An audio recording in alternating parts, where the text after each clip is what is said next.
Olá pessoal, boa tarde, todo mundo animado pós almoço? A gente tem que estar bem animado porque senão dá sono, né? Ninguém merece. Eu trouxe meu amigo exatamente para a gente não ficar baixo astral nesse momento. É uma honra estar aqui com vocês. Laila, I would like to say that the robot is our friend. You will not be replaced by them. They are here to help you. So, aqui a gente vai trazer essa visão da robótica e da inteligência artificial. Desmistificar um pouco do que a Laila trouxe, de que o robô e a inteligência artificial estão vindo para tirar nossos empregos. E não, por outro lado, eles vêm para ajudar a gente, para que nós possamos ser cada vez mais humanos. Simbora ver como é que isso funciona?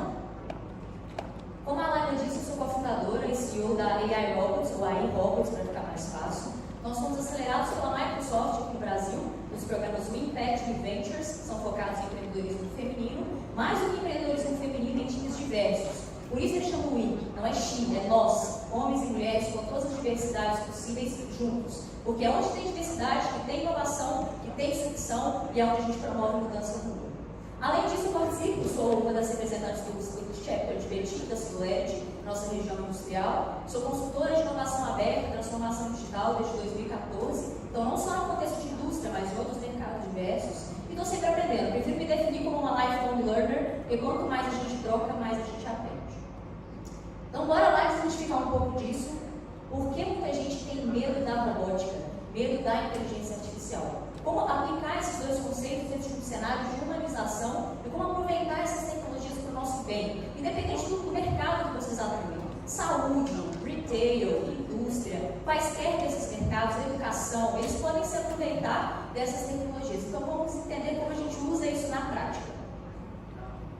Uma das aplicações eu trouxe os cases aqui, usada na China para a educação das crianças e dos jovens, usada para concentração e para entender quais tipos de conhecimento, déficit cognitivo que as crianças possam ter no ambiente de colégio, universidade, onde quer que seja. Percebam no vídeo, para quem quiser entender como o vídeo está em inglês, pode colocar o fone, que dá para vocês verem além da legenda abaixo, ouvirem e entenderem um pouco mais. 红色是表示你的能力显示得很高。 Teachers at this primary school in China 蓝色很走时了， know exactly when someone isn't paying attention.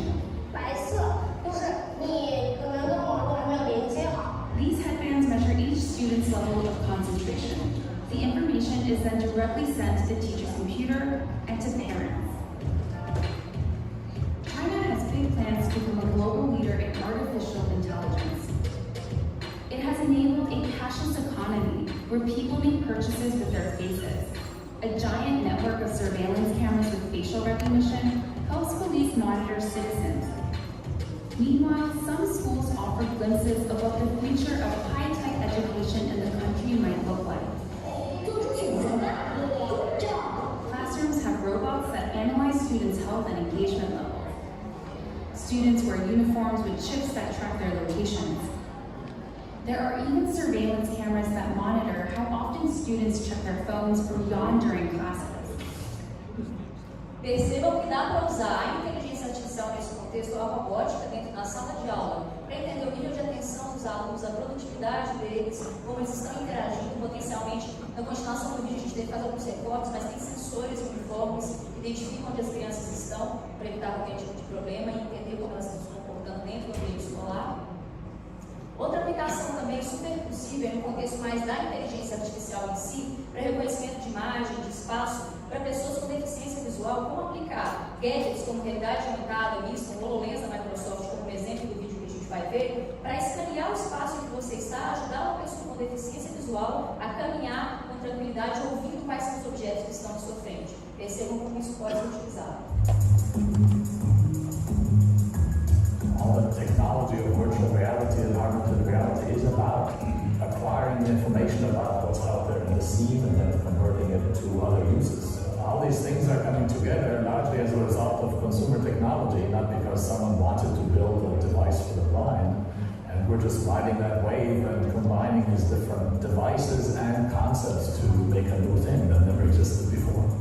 The HoloLens creates a 3D mesh of the physical space to overlay virtual information on top of physical space. What we did is to try to take advantage of that, but overlay sound or auditory objects on top of physical scenes.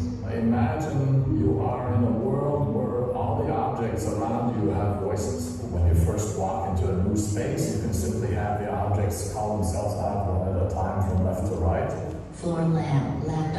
checked. And then you can switch to spotlight mode, for example, and point your head towards different objects in the scene.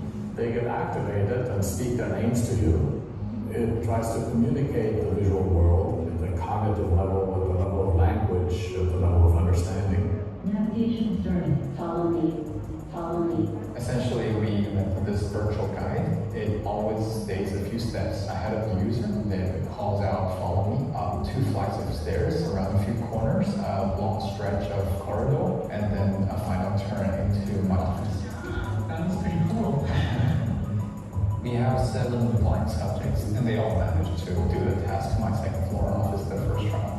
It was very gratifying to see that the blind person could come to the lab, put on our device, and to make their way through the building without further assistance.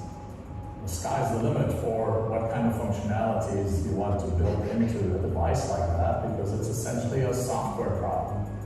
We'd like to see this device used and offered at the entrance to large spaces, more or less the way you would adopt an audio guide when you walk into a museum. Plug the headphones in and off you go. Agora uma aplicação com braço robótico, assim como esse braço robótico que vocês veem aqui comigo, que é muito utilizado no ambiente industrial para processos de pick and place, outras aplicações diferentes, para tirar os seres humanos daquelas tarefas que são perigosas e muito repetitivas. O principal propósito desse tipo de robô, ele também pode ser usado para situações de ambiente de saúde. Imagina uma situação que você tem um paciente contaminado de coronavírus.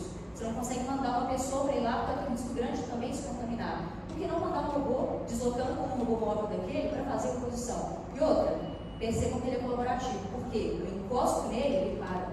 Ele não é aquele robô que você precisa ter medo. Um robô gigante que precisava ficar enclausurado antigamente no ambiente industrial. Ele para quando eu encosto nele e ele volta quando eu reativo. Então é um tipo de robô que é considerado colaborativo exatamente porque foi feito para ficar do lado do ser humano, ele respeita o meu espaço, eu o controlo plenamente e ele é fácil de programar. Então percebam como a gente consegue utilizá-lo para outros ambientes diferentes também. Robert is an innovative and groundbreaking robot aimed at efficient rehabilitation and early mobilization of patients. Robert takes part in making work at hospitals, rehabilitation centers and nursing homes more efficient, providing patients and citizens with increased treatment. The healthcare professional fastens the fixture onto the patient's foot. Based on a professional assessment, the healthcare professional plans the exercises of the day to fit the specific patient. Robert will then carry out the exercises. This takes place by the healthcare professional recording the correct movements, after which Robert repeats the exercises. Up to 4 successive exercises can be planned. This makes 30 to 40 minutes of independent training possible for the patient. Once Robert has been instructed by the healthcare professional to carry out a training exercise, it carries out the heavy and repeated lifting during the rehabilitation and can thus improve the working environment for physiotherapists, nurses and others. Percebam que ele não substitui a fisioterapeuta, ele complementa o trabalho do fisioterapeuta e permite com que o paciente se sinta à vontade. A fisioterapeuta também, ela precisa fazer os recursos no robô do trabalho adequado, porque ela é uma especialista para aquele procedimento e ele complementa a atividade dela. Aqui uma aplicação que envolve autismo e robótica. Aqui já é um robô mais lúdico, mas também muito útil para o ambiente escolar, para também incluir mais as crianças dentro desse contexto. Let's start on stretching out our arms and legs. Do what I do as best as you can. Okay. Let's warm up with some movements. Move arms.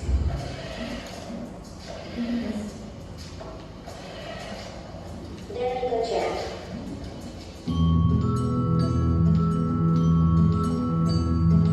Children with autism often have trouble understanding what someone else is talking about or thinking about. Place the man on the right side of the space. Shut it. You know where the right side? Do you remember? Yes. Right here. Try again. Right here. Come on, get it. That's it. Yes. You place the man on the right side of the space. Shut up. There you go, Jack. Thank you. So this research at UConn is looking at how can we use robot-assisted therapy to help children to become more in sync with those around them. percebam como é incrível a interação das crianças com algo que é mais lúdico. Nossos amigos vão trazer ainda mais aplicações assistivas, mas eu queria só trazer um pouco dessa desmistificação dessa história de que robô, inteligência artificial são coisas matrix do futuro, fora da nossa realidade, que a gente tem que deixar de ser humano para ter tecnologia. Pelo contrário, a gente pode continuar sendo humano, continuar tendo emoções, e quanto mais humanos nós formos, mais valor nós teremos daqui para frente. Independente do nosso trabalho, independente do nosso mercado, as tecnologias vêm para nos ajudar. E, por favor, sejamos cada vez nós mesmos, para que a gente tenha cada vez mais valor no que a gente fizer. E, para finalizar, vou mostrar um vídeo sobre Sociedade 5.0. A gente está tendo um grupo gigante de interagir com várias indústrias japonesas, e a gente faz parte agora da Coreia no Japão. E eu tenho aprendido demais com os japoneses como ser humano e tecnológico ao mesmo tempo. Aqui no nosso país a gente precisa parar de ter medo da tecnologia, porque a gente pode ser um gigante, uma potência mundial se a gente for cada vez mais tecnológico. Então percebam qual é o conceito da sociedade 5.0, cada vez mais humanizada, aplicando cada vez mais tecnologias para habilitar, popularizar o mundo, para impactar via impacto social, ESG, SDG, e como a gente pode usar isso no nosso dia a dia.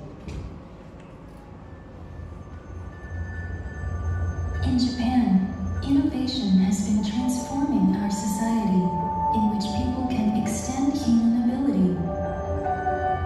For example, a technology which improves our performance. With new wearable interfaces, which analyze wearers' movement using AI and accumulate the techniques of great performers as electrical stimuli. Wearers may play like great performers due to the stimuli sent by interfaces to wearers' muscles. Teleexistence technology realizes our own avatar robots in practical use, enabling us to see, hear, and feel beyond time and distance, as though we were there. Assistive suits, which read wearers' wills by receiving biological signals sent from the brain to the muscles, support users' heavy lifting work. The suits reduce the user's burden and let us handle heavy work much more safely and comfortably. Advanced technology will support a variety of activities and improve our lifestyles. Japan aims at real life. A Sociedade 5.0, como eu disse, para finalizar toda essa história, ela vem para trazer esse nosso conceito de, olha, por favor, vamos aplicar as tecnologias para o bem, para a sociedade ser mais inclusiva, para a sociedade ser mais humanizada, para que as tecnologias sejam, de fato, habilitadoras do impacto que a gente quer trazer. Seja para a sustentabilidade, para a diversidade, para a inclusão, para a otimização, para ganho de resultado, as tecnologias vêm para isso. E a gente está sempre super à disposição que a gente puder contribuir. Obrigada.